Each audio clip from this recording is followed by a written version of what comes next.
ये देखिए, जब हम होल विज़ार्ड देते हैं ना, पहली बात तो विज़ार्ड का मतलब क्या होता है? विज़ार्ड का मतलब ये होता है कि ये आपसे कुछ जानकारी माँगेगा और आपके सामने कई सारी ऑप्शंस रखेगा। आप अपने हिसाब से इसमें जानकारी देंगे और काम होगा। तो जब हमने कमांड होल का दिया तो हमारे सामने कुछ इस तरीके से खुलकर आया।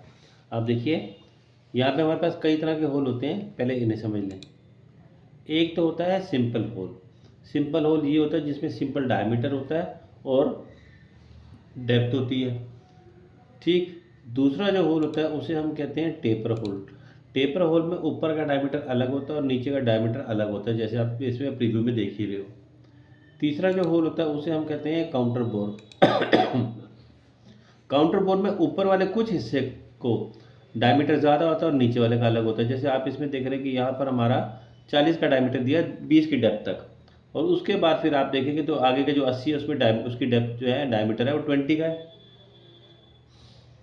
काउंटर बोर, काउंटर सिंक होता है ये वाला। काउंटर सिंक में क्या होता है, ऊपर से टेपर आता है ये। यहाँ से आप देखो टेपर एंगल बन रहा है, ये एंगल दिया हुआ है 82 डिग्रीज का एंगल दिया हुआ है ना, ये से काउंटर सिंक कहते हैं। इससे अगला है काउंटर ड्रिल्ड। तो काउंटर ड्रिल में क्या है, दोनों का कम्बिनेशन आ गया, बोर भी आ गया, सिंक भी आ गया, ऊपर से सीधा फिर नीचे टेपर है। अगर हम इसको यहाँ से काउंटर सी संक ड्रिल करें तो ये वाला सी संक ड्रिल है। इसी तरह से हम और भी देखें तो सी ड्रिल्ड है, इसका नाम सी ड्रिल्ड है। अलग अलग तरह के होल्स हैं। प्रीव्यू से देख के आप सारी चीज़ों का अंदाज़ा लगा सकते हैं। खैर, हमने क्या करना है, सबसे पहले तो जिस भी टाइप का, देखो यहाँ दो बटन है, एक टाइप का और एक पोजीशन का। सबसे पहले मैंने जाके टाइप पे क्लिक करा, कौन से टाइप का होल लगाना है। तो हमने यहाँ से सिलेक्ट कर लिया काउंटर बोर। काउंटर बोर में उसने पूछा कि ये बताओ स्टैंडर्ड कौन सा चलेगा। जैसे कि ये इंटरनेशनल सॉफ्टवेयर है तो सभी स्टैंडर्ड यूज़ होते हैं। हमारे इंडिया में या एशिया में जो यूज़ होते हैं स्टैंडर्ड वो ISO चलता है, तो मैं यहाँ से ISO ले लिया। तो सबसे पहले हमने बताया स्टैंडर्ड कौन सा चलेगा। Number 2, type. अब आपने यहाँ से सिलेक्ट करा, इसके कई सारे टाइप होते हैं। उसने पूछा कौन से टाइप का लगवाना है आपने, हमने कहा हम इसमें ये टाइप लगा रहे हैं। अच्छा, हमें कुछ दिखाई क्यों नहीं दे रहा अभी। मैंने क्या किया कि यहाँ पे मैं एक बार पोजीशन पे क्लिक करूँ और यहाँ पे जाके क्लिक कर दूँ। तो क्लिक करने के बाद ये जो मैंने क्लिक किया ना, ये अब प्रीव्यू दिखाई दे रहा है मुझे। यहाँ से ये अब आपको प्रीव्यू दिखाई दे रहा है। तो आप ये देख रहे हैं कि जैसे मैं यहाँ से लिया, ये लिया ISO। अब इसका टाइप अगर मैं चेंज कर रहा हूँ, ये देखो हल्का वेरिएशन दिखाई दे रहा है, क्योंकि फैमिली तो सेम है ना। ये थोड़ी ना कि कुछ और बन जाएगा। उसी फैमिली के टाइप है तो थोड़ा सा उसके साइजेस का ही फर्क आ रहा था, और तो कुछ नहीं है ऐसा। इसके बाद है M5, ये है साइज़। तो हमने पहले क्या सिलेक्ट करा, स्टैंडर्ड, फिर करा टाइप, और अब हम बात कर रहे हैं साइज़ की। ये M5 था, अब आप देखो साइज़ बढ़ता दिखाई दे रहा है। मुझे प्रोपोर्शनेटली साइज़ जो चाहिए थे मैं वो ले रहा हूँ, ये साइज़ हो गया। ये कंपनी स्पेसिफिक होल्स होते हैं, मतलब उसमें आपको बताया जाएगा कि M5 ISO hexagonal screw grade AB, ये कोड दे दिया, यही लगेगा सीधा, है ना। तो ये कंपनी स्पेसिफिक होते हैं, हम इसको उस हिसाब से लेके चलते हैं। हमारा प्रीव्यू ठीक ठाक दिखाई दे, मैंने उसी हिसाब से ये साइज़ ले लिया। अब इधर आ जाते हैं। साइज़ क्लियर हो गया। अगला है फिट। फिट में लिखा है नॉर्मल, क्लोज और लूज। हम जो बना रहे हैं ये है होल। होल के अंदर में नट और बोल्ट भी कसा जाता है ना, इसीलिए तो हम उसको होल बनाते हैं। अब क्या होता है कि अलग अलग तरह के मटेरियल्स होते हैं। मेटोलॉजी अगर सब्जेक्ट आपने पढ़ा हो तो उनका बिहेवियर अलग अलग टेम्परेचर कंडीशंस में, वेदर कंडीशंस में डिफरेंट होता है ना। आपने देखा सर्दी के मौसम में लकड़ी के दरवाजे फूल जाते हैं या लोहे के गेट जाम हो जाते हैं। क्यों? क्योंकि वो जो मटेरियल है या तो वो एक्सपैंड करता है या कॉन्ट्रैक्ट करता है, सिकुड़ता है या फैलता है ना। अब इसी हिसाब से होल की बात करें तो रेलवे ट्रैक है। रेलवे ट्रैक में कोई पटरी थोड़ी ना होती है कि 50 किलोमीटर लंबी होती है। उसकी लेंथ ही तो होती है 500 मीटर की या 1 किलोमीटर की, तो उसको जोड़ जोड़ के तो बनाया जाता है, नट बोल्ट से कसा जाता है। होल तो उसमें भी होते हैं। अब ऐसे में बहुत ठंड कहीं पे है तो जो होल है उसके अंदर तो लगाया हुआ है नट बोल्ट, जो वो फंसी जाएगा, निकलेगा नहीं, काट के निकालना पड़ेगा उसको, तो है ना। क्योंकि उस गर्म ठंड में वो कॉन्ट्रैक्ट हुआ, सुकड़ा सुकड़ा तो क्या हुआ, फंसा दिया उसने उसको। ऐसी जगह पे हम लूज वाले होल का यूज़ करते हैं। लूज के अंदर में थोड़ी टॉलरेंस होती है, तो वो क्या होता है कि सुकड़ेगा भी तो इतना नहीं सुकड़ेगा कि उसको फंसा दे। दूसरी जगह बात कर लें कि गर्मी बहुत पड़ती है कहीं, वहाँ पे ट्रैक लगा हुआ है, तो वहाँ पर क्या है कि वो आपने जो लगाया वो और फैल ही गया, और फैल के पता लगा कि वैसे निकल गया। वहाँ पे हम करते हैं टाइट वाला, फिट वाला। फिट वाला क्या होगा कि फैलने के बाद भी इतना नहीं फैलेगा कि वो निकल रहा है, और नॉर्मल तो नॉर्मल है। अब एक चीज़ मैं अगर इंडोर में यूज़ कर रहा हूँ तो उस पर तो कोई फ़र्क नहीं पड़ रहा टेम्परेचर का ज़्यादा, लेकिन जो चीज़ बाहर यूज़ हो रही है उस पर फ़र्क पड़ रहा है। आई बात समझ? ये होता है इसके अलग अलग बिहेवियर। तो मैंने आपको ये फिट की ऑप्शन में नॉर्मल, क्लोज और लूज बताया। अगली ऑप्शन पर आते हैं। यहाँ लिखा है शो कस्टम साइजिंग। हम जो यूज़ कर रहे हैं ये स्टैंडर्ड होल है, पर फिर भी अगर हम इसमें अपने हिसाब से कुछ चेंजेस करना चाहें, स्टैंडर्ड मतलब ये कि जो उसकी लंबाई है, चौड़ाई है, सबकी रेशो बटी हुई है, हम यहाँ पे कस्टम साइजिंग पे जाएं और हम फिर भी अपने हिसाब से कर सकते हैं। सबसे पहले हमने क्या किया, यहाँ पर आप देखिए लिखा थ्रू होल डायमीटर। तो ये जो 11 mm का लिखा हुआ था, ये थ्रू होल mm, इसको मैंने चेंज करके कर दिया 18।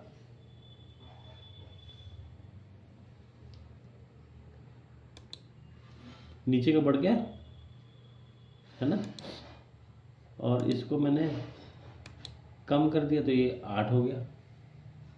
थ्रू होल इसको कहते हैं, कस्टमाइज़ कर लिया हमने अपने हिसाब से।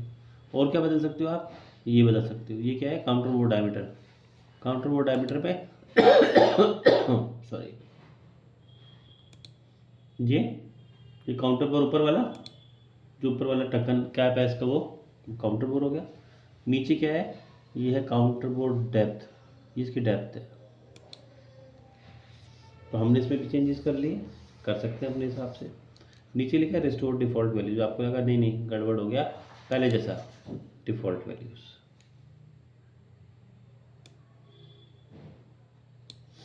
यहाँ पर हमारे पास एक ऑप्शन आ रहा है, अच्छा एंड कंडीशन, ये तो आपको पता है, इसकी डेप्थ है ना, इसके बारे में बात हो रही है। थ्रू ऑल किया तो लास्ट तक चला गया। अगर मैंने ब्लाइंड दिया तो जितनी आपने यहाँ से डेप्थ भरी इसमें, उतनी डेप्थ तक ले जाएगा उसको, है ना। ये सब ऑप्शन मैं करवा चुका हूँ, ये मैं दोबारा नहीं बोलूँगा, ठीक। एक्सट्रूड कमांड में सब की थी डिटेल में। फिर हम आ जाते हैं, ये तो आपको पता है, ये डायरेक्शन ऊपर नीचे, पर ऊपर करेगा क्या जब ऊपर मटेरियल नहीं है तो। हेड क्लियरेंस, हेड क्लियरेंस में आप देखो ये 0 mm लिखा हुआ था, यहाँ पे मैंने इसको 5 कर दिया और एंटर करा, तो ये देखो आपने क्या है, हेड क्लियरेंस मतलब हम जो लगाते हैं उसके ऊपर के गैप कितना है, इसको हेड क्लियरेंस कहते हैं। अब मान लीजिए मैं इसके अंदर में एक नट कसने वाला हूँ, है ना, नट कसने वाले हैं हम इसमें, तो वो इस सरफेस के अंदर अंदर ही रहना चाहिए, ऊपर नहीं आना चाहिए। तो उसकी गहराई के हिसाब से मैं इसको उतना डेप्थ दे दूँगा, इसको हेड क्लियरेंस कहते हैं। अगला लिखा हुआ है नियर साइड काउंटर सिंक। ये काउंटर सिंक होल में यू का इसका यूज़, इसकी कोई ज़रूरत नहीं है, मतलब सब तरह के होल पे काम करते नहीं ये ऑप्शंस। तो यहाँ काउंटर सिंक की बात हो रही है, ये काउंटर बोर्ड पे हम काम कर रहे हैं, यहाँ पे इसका कोई यूज़ नहीं है, ठीक है। अभी इसको हम छोड़ते हैं। मैंने ये सब कुछ किया, और फिर पोजीशन हमने अभी जब रखा था तो उसको हमने एक रैंडम पोजीशन दी थी। अगर हम इसको एक प्रॉपर पोजीशन देना चाहते हैं तो आप यहाँ से पोजीशन पे जाइए, क्लिक करिए, और इसने का डायमेंशन लगा दो। ये जो पॉइंट हमारे पास है बीच में, मैंने इसको ले आया यहाँ से लेके यहाँ तक की डायमेंशन ले ली, ये ऐसे, इसको चेंज करके मैंने सपोज 50 कर दिया बाद में। फिर ऐसे ही आपने यहाँ से सिलेक्ट करा इसको ऐसे, और यहाँ से लेके यहाँ तक इसको भी मैंने 50 कर दिया। हो गई पोजीशन क्लियर, ठीक है जी। ये देखिए, तो मैंने कस्टम साइजिंग में अगर कुछ करना था तो मैंने वो कर दिया, जैसे कि मैंने इसके ऊपर का डायमीटर को बदल दिया। ये स्टैंडर्ड नहीं रह गया, अब पहले जो था वो स्टैंडर्ड था, अब ये स्टैंडर्ड नहीं रह गया, नॉन स्टैंडर्ड बना दिया आपने इसको, ठीक है। एक जरा इसको बाहर कर दूँ, वीडियो पॉज कर लो।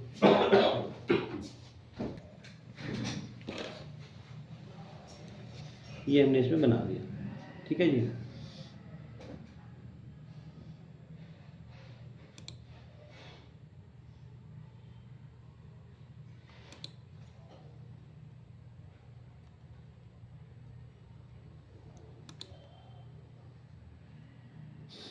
यहाँ पे मैंने क्या किया, ऐड करा, एक नाम दे दिया, और यहाँ पर एक जगह पे लिखा हुआ था सेव फेवरेट, मैंने सेव, ये स्टार बना था सेव फेवरेट, इसको मैंने सेव भी कर लिया, सेव भी कर लिया।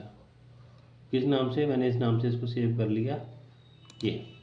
तो हमने किया क्या, जैसे हम ऑटोकैड में स्टाइल बना लिया करते थे, हमने जो भी कुछ करा इसमें पोजीशन के अलावा बाकी सारी सेटिंग इन्हें सेव कर ली, ताकि जब मुझे दोबारा कभी होल लगाना हो, ठीक है ना, तो मैं यहाँ से डायरेक्ट अपना होल सिलेक्ट कर पाऊँ। हम यहाँ से इसको अपलोड कर लेंगे और वहाँ से हम सेव कर पाएंगे। जैसे मैंने यहाँ से लिया,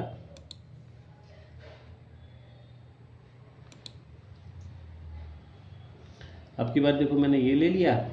देखो प्रोसीजर सब में सेम वही रहेगा। आपने स्टैंडर्ड सिलेक्ट करना है, टाइप सिलेक्ट करना है, साइज़ सिलेक्ट करना है। ये देखिए, ये इसका डायमीटर का साइज़ दिखा रहा है, ये देखो काउंटर सिंक टेपर में आ रहा है ऐसे करके, है ना। ये इसकी, ये सारे पैरामीटर्स थे जो हम इसमें बदल पा रहे थे। ये देखिए, ये है ना, ये तो ये मैंने पहले ऐड करा था, फिर इसको मैंने सेव कर दिया और इसको सेव कर लिया,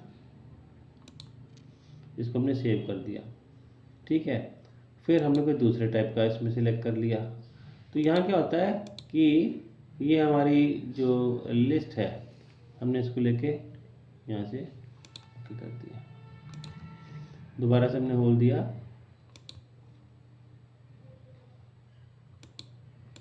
तो लोड फेवरेट पे गए। लोड फेवरेट में जहाँ पे हमने अपने फोल्डर में उसको सेव किया था, उसकी लोकेशन हमें पता होनी चाहिए। वहाँ से जाके आप उसको सिलेक्ट करके दोबारा से लोड कर सकते हो। जैसे हमने उसको एक लाइब्रेरी में सेव कर लिया, उसको हम वापस लोड कर सकते हैं। लोकेशन इसमें पता नहीं कहाँ पे रख दिया हमने इसको, वो मिल नहीं रही लोकेशन इसकी। सेव लोकेशन देखिए कहाँ पे जा रहा है।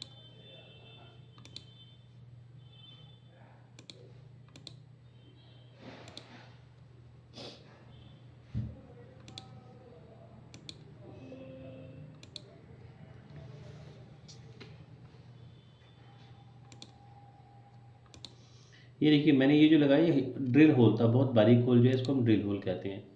तो हमने क्या किया कि यहाँ से फिर से होल में गए, ठीक है। और यहाँ से ना हम जो अपना लोड फेवरेट वाला जो है उसको लोड कर लेते हैं। यहाँ से लोड करके यहाँ पर हम जो लोकेशन है ना, उसको वैसे माय डॉक्यूमेंट में सेव कर लेना चाहिए, नहीं तो ये पता नहीं कौन से फोल्डर में जाके सेव कर देता डी में है, होगा सर शायद, वो मिलता नहीं है। हाँ, यहाँ से देखें कौन से ड्राइव,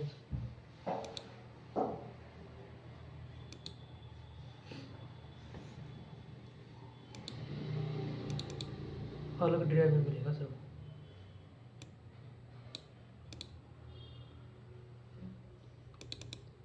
इस पीसी ये मिल गया।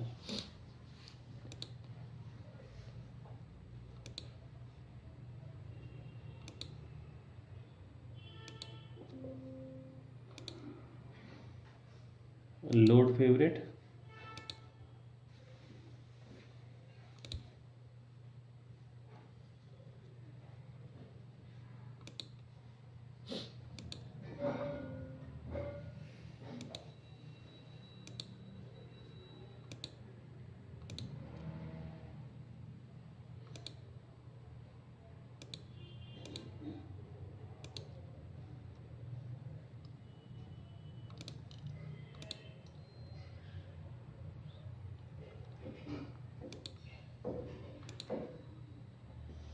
नहीं इस पर कुछ एरर दिखा रहा है, ये वो कर नहीं रहा इसको लोड। तो बेसिकली हम करते क्या हैं, जैसे हमने कोई होल बना लिया और हमें लगता है कि अब बार बार इसको यूज़ करने वाले हैं, तो उसको हम सेव कर लेते हैं और उसको बाद में फिर किसी नाम से यूज़ को भी कर सकते हैं। जैसे यहाँ पे आप देख रहे हैं,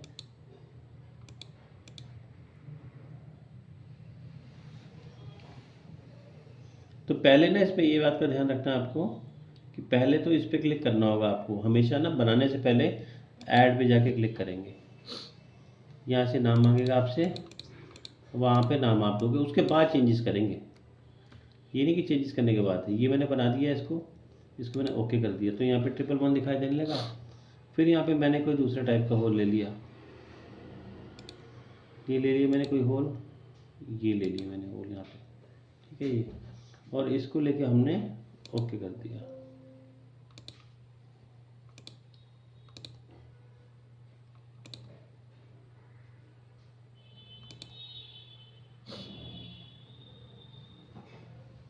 ये हमने इसको ओके कर दिया।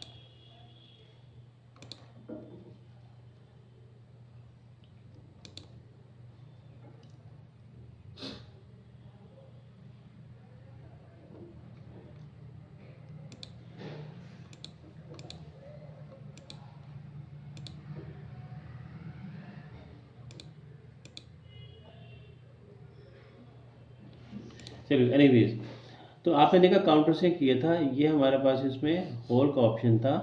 ये सिंपल, ये जो है ना टैप्ड होल होता है, टैप्ड होल होता है वो जो नीचे से ना ऐसे रहता है, पॉइंटेड रहता है। अब आप ये देखो 111 यहाँ पे आ गया ना, हमने से जो सेव किया था, तो आपने जो 111 के सेटिंग के हिसाब से किया था वो मैं जहाँ पे क्लिक करूँगा वो 111 वाला लगा देगा। तो इस तरह से हम अपने हिसाब से इसको देखो, मैंने ये लगा के इसको ओके कर दिया। तो पहले से बना हुआ हमें दिखाएगा तब, यहाँ पर 111 शो कर रहा है ऐसे। इससे अगला ऑप्शन हमारे पास है स्ट्रेट टैप।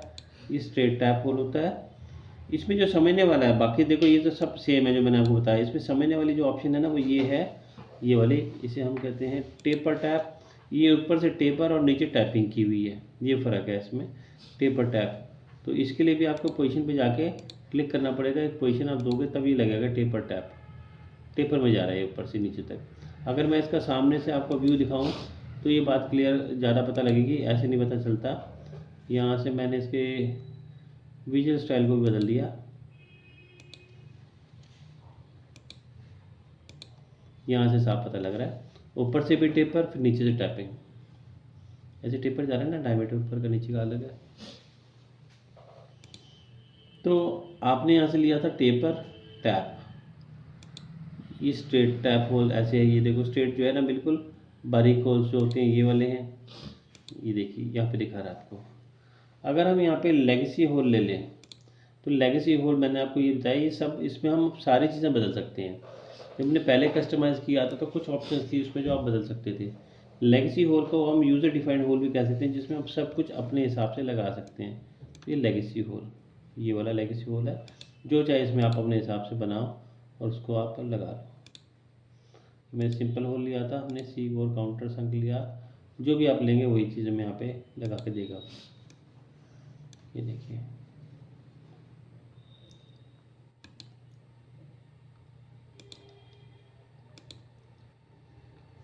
शेडिंग मोड पे वापस इसको ले आते हैं।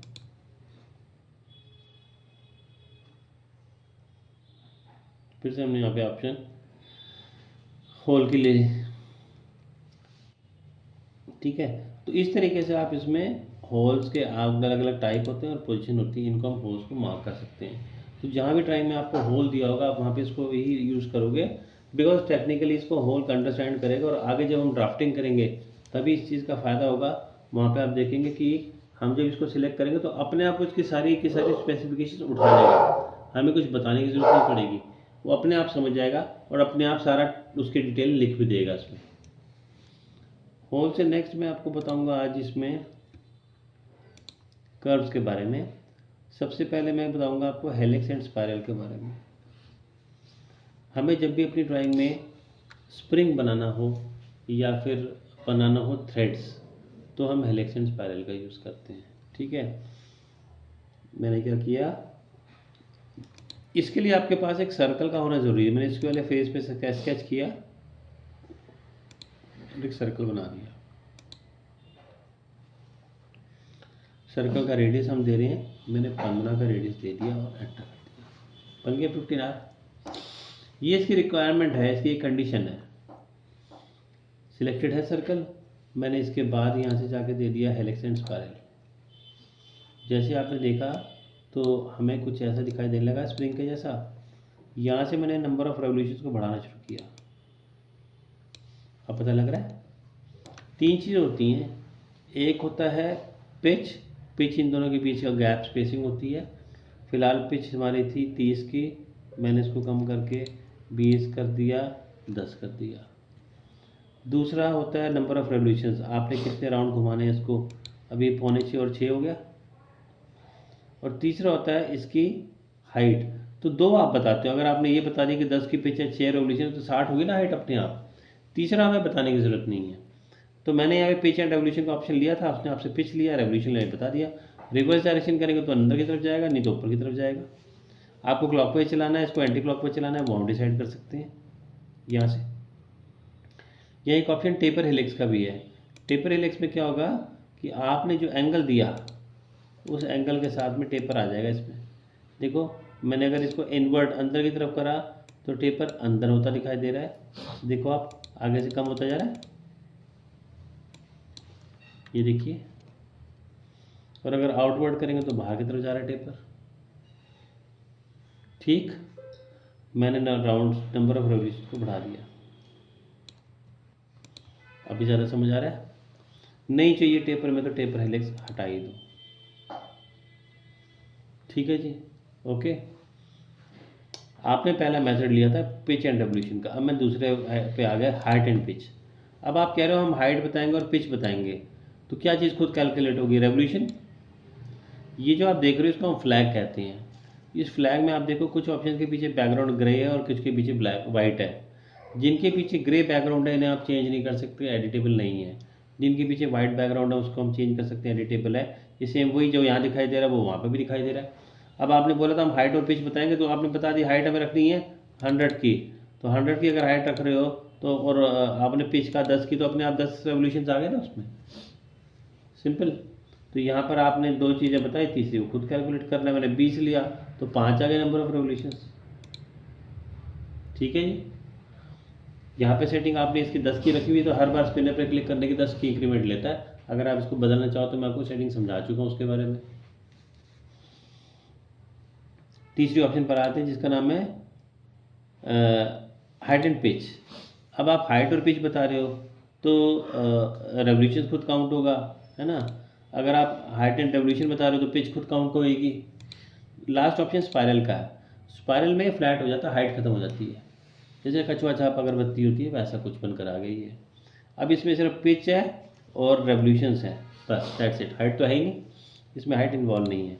ये मैंने बनाया, तो हम इसका करेंगे क्या? थोड़ा सा भी एग्जांपल दे रहा हूँ मैं आपको। हम एक आगे कमांड सीखेंगे स्वीप का। स्वीप कमांड को करने से पहले मुझको यहाँ पर एक प्लेन क्रिएट करना पड़ेगा। ये देखिए मैंने यहाँ से प्लेन लिया, इस कर्व को सिलेक्ट करा और इसके एंड पॉइंट को लिया, तो नॉर्मल टू द कर्व ये मेरे को प्लेन बन के मिल गया। इसे कहते हैं नॉर्मल टू द कर्व, है ना। जिस पॉइंट मैंने सिलेक्ट करा उसके नॉर्मली आ गया। फिर मैंने इस वाले प्लेन पे जाके एक स्केच बनाया इस पॉइंट पे।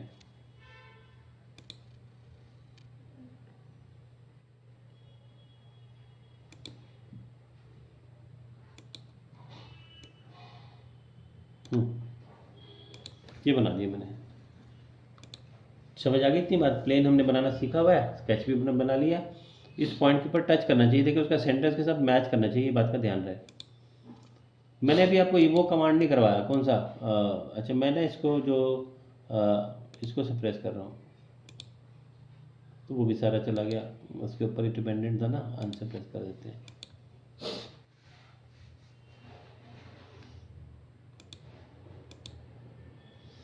अब मैंने क्या किया, यहाँ से कमांड दिया स्वीप का। ये कमांड मैं बताऊँगा आपको आगे। इसने पूछा प्रोफाइल बताओ, मैंने प्रोफाइल में तो ये ले लिया। इसने पूछा पाथ बताओ, मैंने पाथ में ये सिलेक्ट कर लिया। ये देखो आप, कछुआ छाप अगरबत्ती का प्रोफाइल रेडी होके आ गया। ठीक है, मैंने जाके क्या किया, एडिटिंग आप सीख चुके, मैंने हेरिक्स पैलेस में जाके फिर से एडिट फीचर में चले गए, सब प्रॉपर्टीज़ आ गई। आपने वापस जाके यहाँ पे पिच एंड रेवोल्यूशन वाला ऑप्शन ले लिया, पिच एंड रेवोल्यूशन वाला ऑप्शन ले लिया, आ गया। यहाँ से आपने इसका एंगल भी दे दिया।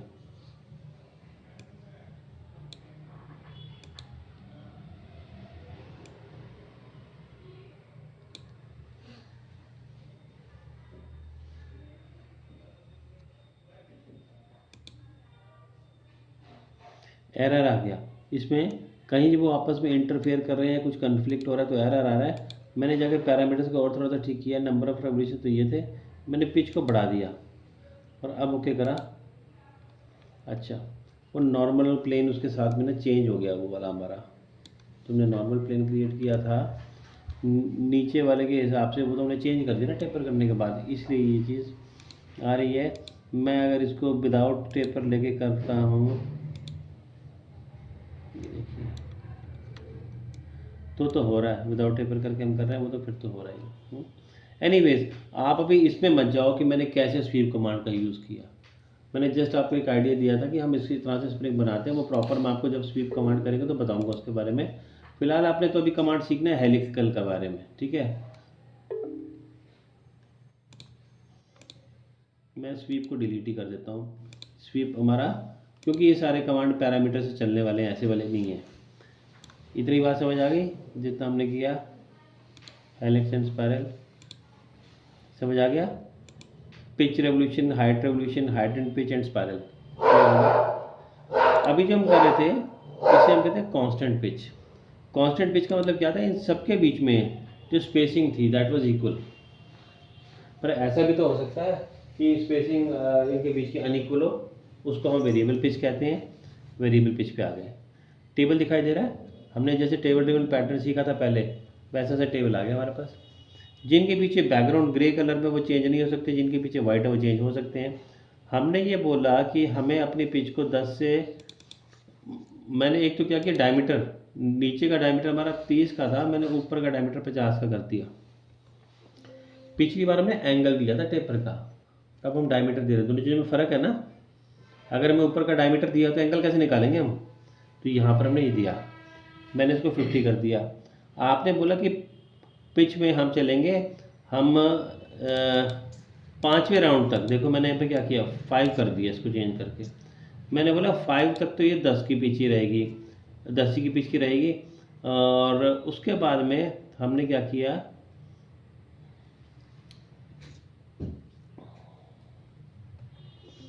मैंने इसको 5वें राउंड तक 20 की पिच करा। मतलब ये शुरुआत हुई 10 से, फिर बढ़ते बढ़ते 12, 15, 17, 18, 20, 5वें राउंड पे पहुँचते पहुँचते इसकी पिच बन गई 20 की।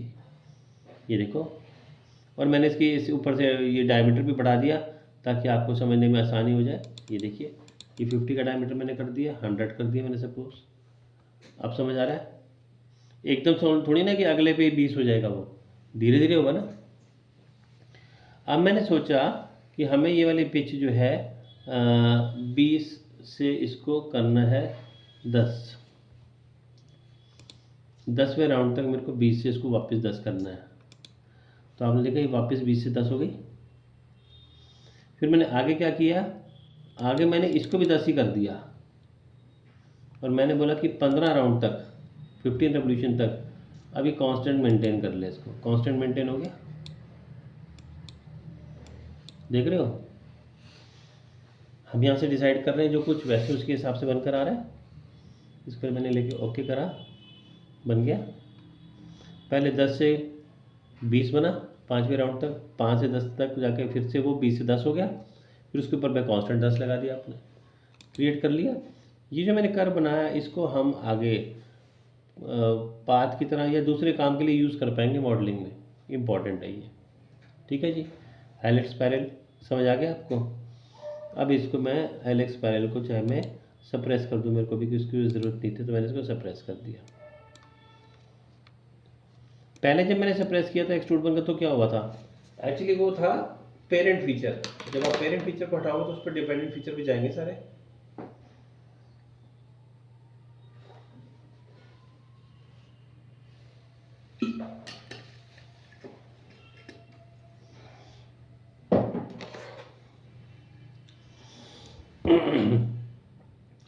कर्व्स पे आ जाते हैं, बाकी की आसान है। अगला ऑप्शन है कर्व थ्रू रेफरेंस पॉइंट्स। इस ऑप्शन का यूज़ हम करते हैं। अब आगे जब आप काम करेंगे तो काफ़ी सारी इन्फॉर्मेशन ऐसी होगी जो मैं ड्राइंग में से निकालनी पड़ेगी, हमारे पास दी नहीं गई। तो ये देखो कैसे, मैंने यहाँ से थ्रू पॉइंट का ऑप्शन लिया, मैंने पहला पॉइंट सिलेक्ट करा यहाँ पे ये, दूसरा पॉइंट सिलेक्ट करा यहाँ पे ये 1, ये 2, ये 3, ये 4 देखा आपने, और ये 5। ये कर्व बनकर आ गई। अब हमारे पास तो कर्व को बनाने के लिए कुछ नहीं था इसके अलावा, हमने क्रिएट कर लिया। अगर आप क्लोज करेंगे तो इसको क्लोज बना देगा कर्व को, नहीं तो ओपन रखेगा। ओके कर दिया, बन गई। इसका यूज़ कहाँ कैसे करेंगे बाद में बताऊंगा। जैसे रेफरेंस एलिमेंट का यूज़ अब होना शुरू हो गया ना हमारा, वैसे इन कर्व का यूज़ भी करेंगे हम। मैंने अभी आपको स्वीप का एग्जाम्पल भी दिखाया। तो ये जो मेरे पास थी नहीं जानकारी, तो मेरे को जब चाहिए थी तो मैं कैसे लाऊंगा इसको, ऐसे ले लिया हमने, रेफरेंस पॉइंट पकड़ेंगे इसके और वो लगा देंगे। फिर से देखिए, मैंने यहाँ से कमांड दिया और सिलेक्ट कर लिए कर्व थ्रू रेफरेंस पॉइंट्स। मैंने यहाँ पे सिलेक्ट कर दिए ये पॉइंट 1 ये पॉइंट सिलेक्ट कर दिया 2, ये पॉइंट सिलेक्ट कर लिया 3, ये पॉइंट सिलेक्ट कर लिया 4। देखिए कर्व बनता दिखाई दे रहा है।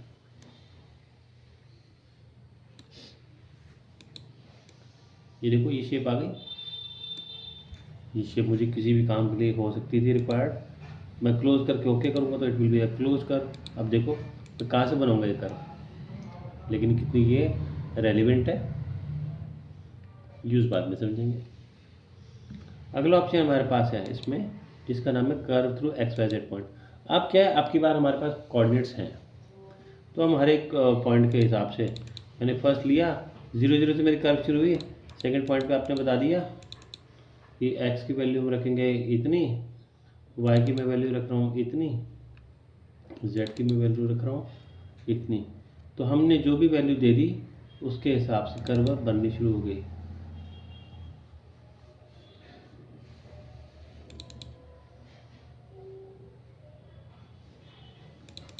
देख रहे हो नीचे एक छोटी सी येलो कलर की कर्व बनती दिखाई दे रही है आपको, देख रहे हैं ये।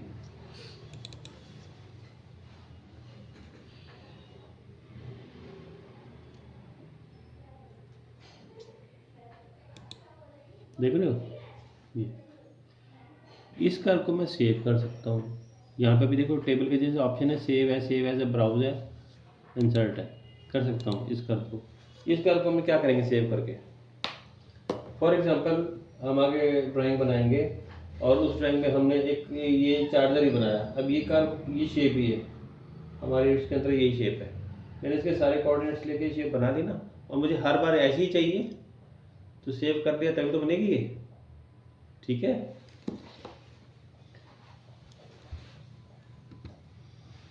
नेक्स्ट ऑप्शन हमारे पास है इसमें कॉम्पोजिट कर्व। जो मैंने पहले की बनाई है इनको रोल बैक कर लेते हैं। देखो मैंने यहाँ पे जाके रोल बैक कर दिया तो बस मेरे को बाकी सारा काम गायब हो गया इसमें से। अगला मैं जो बताने जा रहा हूँ ये कॉम्पोजिट कर्व। कॉम्पोजिट कर्व जब आप देते हैं तो आप देखिए मैंने सिलेक्ट करा इस लाइन को, फिर मैंने सिलेक्ट करा इसे, फिर मैंने इसे सिलेक्ट करा, और फिर उसके बाद में मैंने सिलेक्ट कर दिया इसको, फिर हम यहाँ पे आ गए। आपने देखा ये जो कनेक्टेड लाइन है ना आपस में एजेस, इसको लेके मैंने ओके करा तो यहाँ कॉम्पोजिट कर्व लिखा आया। दरअसल इसने यहाँ पे कर्व क्रिएट कर दी है। देखो मैं जो अब सिलेक्ट कर रहा हूँ ये कॉम्पोजिट कर्व सिलेक्ट हो गई ब्लू कलर में। इसके एजेस के ऊपर में ओवरलैप करके एक और हमने कर्व क्रिएट कर दी। इसका यूज़ क्या कैसे करेंगे वो हम आगे समझेंगे, मगर एग्जिस्टिंग एजेस के ऊपर हम कनेक्टेड कर्व को बना सकते हैं। जैसे ऑटोकैड में आपने ज्वाइन कमांड सीखा था ना, जिससे हम लाइन को पॉलीलाइन में बदल लेते, तो ये समझ लो कि आपने यहाँ पे कनेक्टेड एजेस के ऊपर में एक पॉलीलाइन क्रिएट कर दी, ठीक है। अभी इतना ही बताऊँगा, इसकी आपने बस प्रैक्टिस करके देखनी जैसे आपने उसकी करी थी।